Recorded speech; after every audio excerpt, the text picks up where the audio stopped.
പലപ്പോഴും നമുക്കറിയാൻ പറ്റും, പല രോഗികളും ചോദിക്കാറുണ്ട് BP എത്രയാണെന്നൊന്ന് നമ്മൾ ചെക്ക് ചെയ്യുമ്പോൾ തന്നെ. BP കുറയ്ക്കാൻ വേണ്ടി ചെയ്യാൻ പറ്റുന്ന എന്തെല്ലാം കാര്യങ്ങളാണ് എന്നതിനെ പറ്റിയായിട്ടാണ് ഞാൻ നിങ്ങളുമായിട്ട് ഡിസ്കസ് ചെയ്യുന്നത്. ഞാൻ doctor Nishitha M, doctor Basil's homeo hospital, Pandikkad, Malappuram ജില്ല.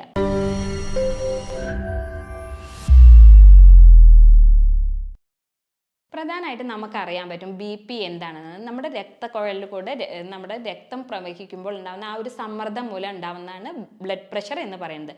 പലപ്പോഴും നമുക്കറിയാൻ പറ്റും, പല രോഗികളും ചോദിക്കാറുണ്ട് BP എത്രയാണെന്നൊന്ന് നമ്മൾ ചെക്ക് ചെയ്യുമ്പോൾ തന്നെ. അത് രണ്ട് തരത്തിലുള്ള, മുകളിൽ സിസ്റ്റോളിക് പ്രഷറും അതുപോലെ തന്നെ ഡയാസ്റ്റോളിക് പ്രഷർ എന്നുള്ള രണ്ട് തരത്തിലായിട്ടാണ് നമ്മൾ BPനെ കൺസിഡർ ചെയ്യാറുള്ളത്.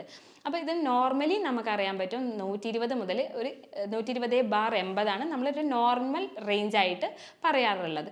അത് തന്നെ കുറച്ച് നമ്മുടെ പ്രായത്തിൻ്റെയും അതുപോലെ തന്നെ സെക്സിൻ്റെയും ഒക്കെ വ്യത്യാസം വരാറുണ്ട്. ഇനി നമുക്ക് ഈ BP നമുക്ക് എങ്ങനെയൊക്കെയാണ് നോർമലി വിത്തൗട്ട് മെഡിസിൻ എങ്ങനെയൊക്കെ മാനേജ് ചെയ്തിട്ട് നോർമലാക്കാം എന്നതിനെ പറ്റിയിട്ട് നോക്കാം. അതിൽ പ്രധാനമായിട്ട് ഒന്നാണെന്ന് വെച്ചാൽ നമ്മുടെ ലൈഫ് സ്റ്റൈലിലുള്ള വ്യത്യാസം വരുത്തുക എന്നുള്ളതാണ്. അതെന്ന് വെച്ചാൽ നമ്മുടെ ഭക്ഷണ രീതിയിലുള്ള വ്യത്യാസം.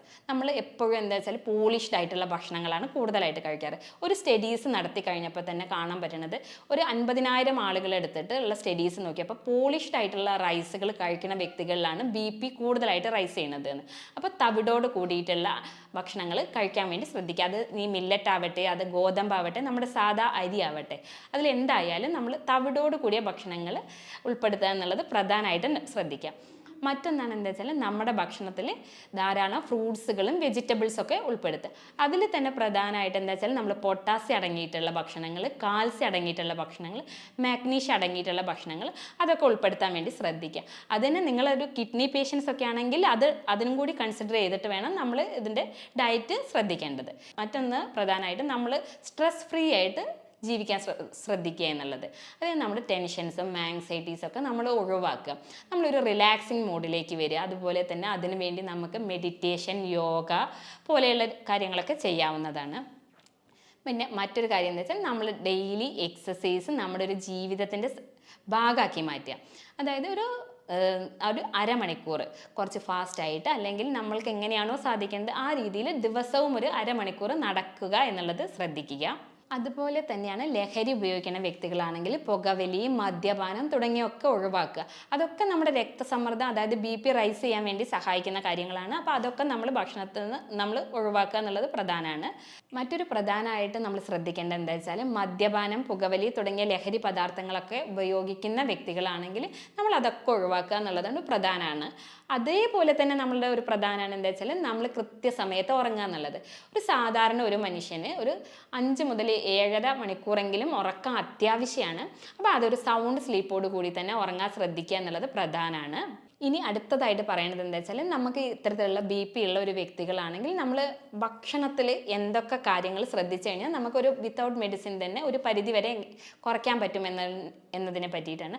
അതിൽ പ്രധാനമാണ് നമുക്ക് ധാരാളമായിട്ട് കരിക്ക് വെള്ളം കഴിക്കുക, ഡെയിലി ധാരാളം കരിക്ക് വെള്ളം കഴിക്കുക എന്നുള്ളത്. അതിനകത്ത് പൊട്ടാസ്യം അടങ്ങിയിട്ടുണ്ട്. അപ്പോൾ അത് നോർമലി തന്നെ നമ്മുടെ BP കുറയ്ക്കാൻ വേണ്ടി നമ്മളെ സഹായിക്കുന്നതാണ്. അതുപോലെ തന്നെയാണ് ഉലുവയുടെ വെള്ളം നമുക്കിതുപോലെ തന്നെ BP റെഡ്യൂസ് ചെയ്യാൻ വേണ്ടി സഹായിക്കുന്നതാണ്. അതുപോലെ വൈറ്റമിൻ C അടങ്ങിയിട്ടുള്ള നാരങ്ങ, ഓറഞ്ച്, അതുപോലെ തന്നെ നെല്ലിക്ക തുടങ്ങിയ ഭക്ഷണത്തിൽ ഉൾപ്പെടുത്തുക എന്നുള്ളത് പ്രധാനമാണ്. അതുപോലെ നമുക്ക് ചെയ്യാവുന്ന മറ്റൊന്നാണ് നമ്മൾ ഉപ്പ് റെഡ്യൂസ് ചെയ്യുക എന്നുള്ളത് ഇതിൻ്റെ ഒരു പ്രധാന ഘടകമാണ്. കാരണം സാച്ചുറേറ്റഡ് ആയിട്ടുള്ള പാക്ഡ് ആയിട്ടുള്ള ഭക്ഷണങ്ങളൊക്കെ നമ്മൾ ഒഴിവാക്കുക. നമ്മുടെ ഭക്ഷണത്തിൽ നിന്ന് ഉപ്പിൻ്റെ അളവ് ഒരു 5 ഗ്രാം മില്ലി എന്നുള്ള ഒരു തലത്തിലേക്ക് വളരെ റെഡ്യൂസ് ചെയ്തിട്ട് കൊണ്ടുവരിക. നമ്മുടെ സാധാരണ നോർമലി നമ്മൾ കഴിക്കുന്നതിനേക്കാളും ഉപ്പിൻ്റെ അംശം വളരെയധികം കുറയ്ക്കുക എന്നുള്ളത്. അതിന് നമുക്ക് സബ്സ്റ്റിറ്റ്യൂട്ടായിട്ട്, അതല്ലെങ്കിൽ നമുക്ക് ഇന്ദുപ്പ് അല്ലെങ്കിൽ റോക്ക് സാൾട്ട് നമുക്ക് സബ്സ്റ്റിറ്റ്യൂട്ടായിട്ട് ഉപയോഗിക്കാവുന്നതാണ് BP കൂടുതലുള്ള വ്യക്തികൾക്ക്. അതുപോലെ ഭക്ഷണത്തിൽ നമുക്ക് ഉൾപ്പെടുത്താവുന്നതാണ് ഏത്തപ്പഴം. ഡെയിലി ദിവസവും ഒരു ഏത്തപ്പഴം കഴിക്കുന്നത് നമ്മുടെ BPയുടെ ലെവൽ കുറയ്ക്കാൻ വേണ്ടി സഹായിക്കുന്നതാണ്.